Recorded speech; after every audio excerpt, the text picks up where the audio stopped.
उठो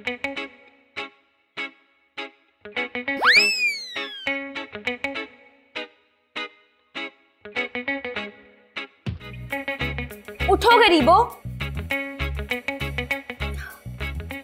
ये क्या तरीका है सिखाने का? उठो और मेरे लिए चाय लेकर आओ। खैरियत है ना?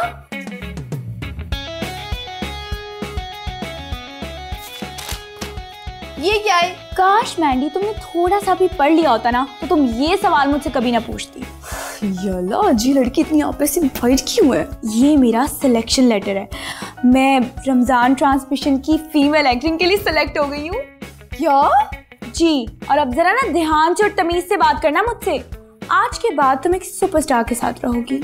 सैंडी इतना इतराओ मत, ये ना हो कि मुंह के बल गिरना पड़े। अब ज्यादा मेरी अम्मा बनने की जरूरत नहीं है। जाओ जाके मेरे लिए चाय लेकर आओ। खुद ले आओ जाके। अब देख लो, पछताओगी। सोच भी लिया और देख भी लिया। चलो फिर टाइम आने दो। एक वो वक्त आ ही ना जाए। आएगा, जरूर आएगा, जब मेरे पोस्टर्स और बिलबोर्ड्स हर सड़क और चौराहे पर लगे होंगे, जब बड़े बड़े चैनल्स मेरे पीछे पीछे घूमेंगे मेरे इंटरव्यू के लिए, और बड़े बड़े ड्रामाज और फिल्म्स के प्रोड्यूसर्स आके मुझसे कहेंगे कि सैंडी मैम आप प्लीज़ हमारे प्रोजेक्ट में काम कर लें, और मैं कहूँगी कि अभी मूड नहीं है।